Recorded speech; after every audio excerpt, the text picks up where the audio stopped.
नमस्ते बच्चों। आज मैं आपको हिंदी पाठ्य पुस्तक का तीसरा अध्याय संघमित्रा शीर्षक लघु नाट्य पढ़ा रही हूँ। तो आइए जानते हैं इसके बारे में। तो इसमें यह कोई कहानी नहीं है, बल्कि यह एक एकांकी नाटक है।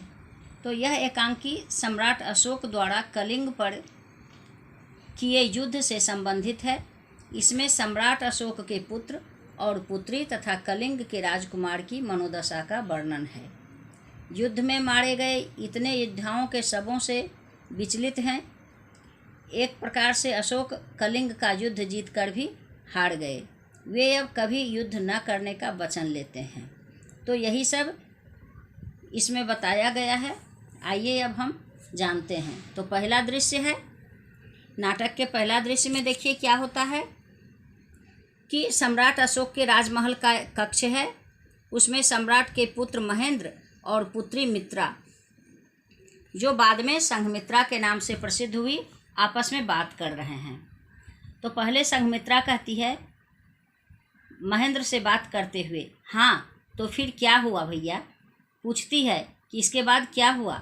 तो महेंद्र बताता है, महीने पर महीने बीतते गए, हमारा घेरा मजबूत होता गया, कसता गया।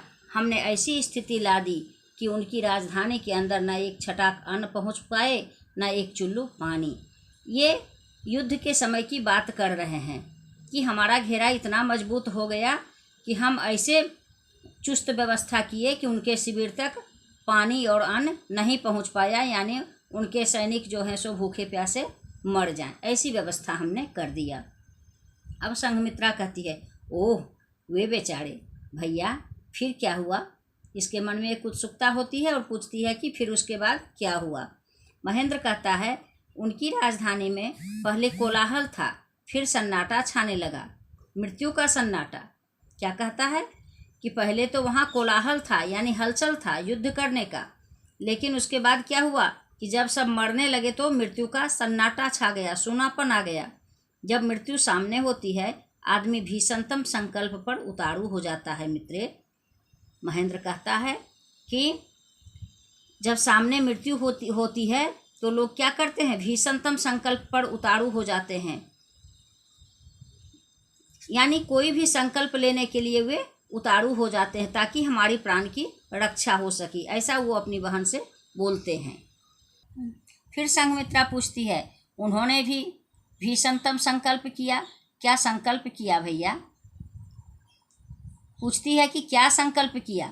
महेंद्र कहता है, एक दिन उनके दुर्ग का फाटक खुला, वे निकले तांबे के रंग के वे लोग, वे आदमी नहीं मालूम होते थे। तांबे की जीवित प्रतिमाएं, सुघड़ सुंदर चमकीली।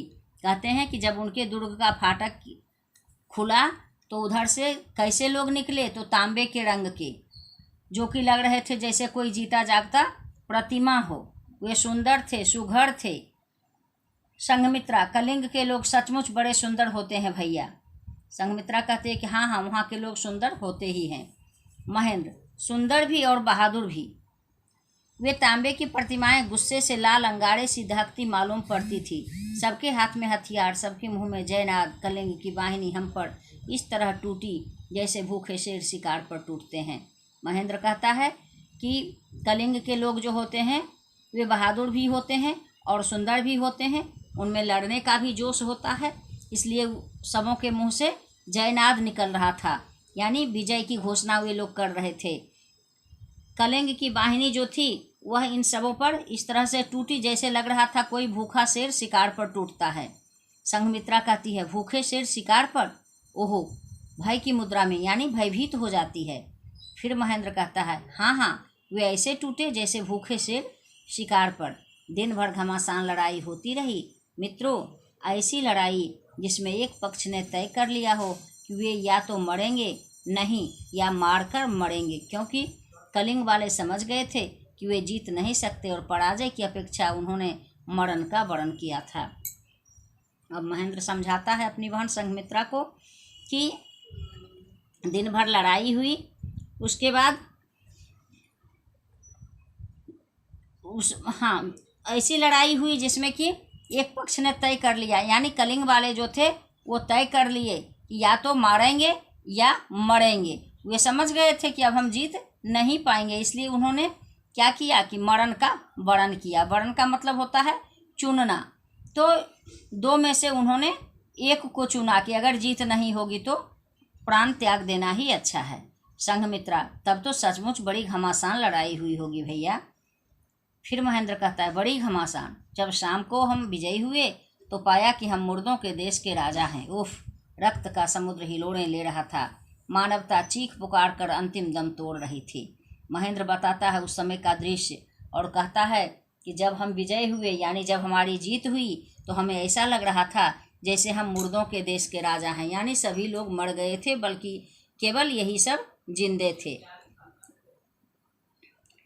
मानवता चीख पुकार कर अंतिम दम तोड़ रही थी। मानवता यानी हम मानवों का जो गुण होना चाहिए, मानव का जो धर्म होना चाहिए, वह लग रहा था जैसे खत्म हो गया है। संघमित्रा, रक्त का समुद्र? ओह! संघमित्रा आश्चर्यचकित हो जाती है रक्त के समुद्र की कल्पना करके। महेंद्र, हाँ हाँ मित्रे, रक्त का समुद्र। जिसने उस समुद्र को देखा उसका कलेजा स्थिर नहीं रहा। पिताजी फूट फूट कर रोने लगे और स्वयं राजा भी, जो महेंद्र और संघमित्रा के पिता थे, सम्राट अशोक, वे भी उस दृश्य को देख करके रोने लगे। संघमित्रा आश्चर्य से पूछती है, पिताजी रोने लगे? महेंद्र, हाँ मित्रे, रोने लगे। बच्चों सा बिलख बिलख कर, जिन्होंने अपने भाइयों की हत्याएं करवाई थी, जिनकी वीरता क्रूरता की भी सीमा पार कर गई थी, वे ही पिताजी बच्चों से बिलख बिलख कर रोने लगे और हिचकियों से कहा, चलो पाटलिपुत्र, आज से हम युद्ध नहीं करेंगे। यानी ऐसा जो भीषण नरसंहार अशोक देखा तो उसके मन में दया उभर आई और वह बच्चों की तरह बिलख बिलख करके रोने लगा। संघमित्रा कहती है, हाँ सुना है, और आप लोग चले आए?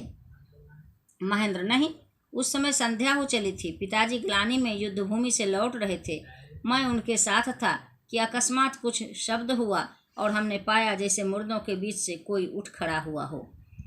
कहते हैं कि संध्या हो रही थी, पिताजी अभी ग्लानि के बस में आकर के युद्ध भूमि से लौट ही रहे थे कि अचानक कुछ सुनाई पड़ा और इसे लगा कि मुर्दा के बीच से कोई उठ करके खड़ा हो गया है। संघमित्रा, मुर्दों के बीच कोई खड़ा हुआ हो? आप लोग डर गए होंगे भैया? पूछती है संघमित्रा कि जब मुर्दा के बीच से कोई खड़ा हो गया तो आपको तो डर लग गई होगी।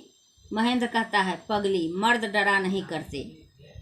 संघमित्रा, मर्द नहीं डरते? ओहो, अच्छा, तो आगे क्या हुआ भैया?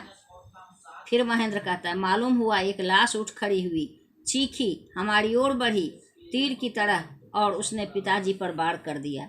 महेंद्र कहता है कि ऐसा लगा कि एक लाश उठ करके पिताजी पर वार किया। संघमित्रा कहती है, अरे अरे। फिर महेंद्र कहता है, किंतु तलवार कहाँ थी? थी सिर्फ मूठ। पिताजी की ढाल पर ठस सा शब्द हुआ और वह लाश आप ही भाड़ा पड़ी और थोड़ी ही देर में लाश पिताजी के कंधे पर ढोई जाकर हमारे शिविर में थी। लाश में अब भी सांस थी। पिताजी ने तुरंत चिकित्सकों को बुलाया और आज्ञा दी, इसे अच्छा करना ही है तुम्हें, कलिंग का यही उपहार लेकर मुझे पाटलिपुत्र लौटना है।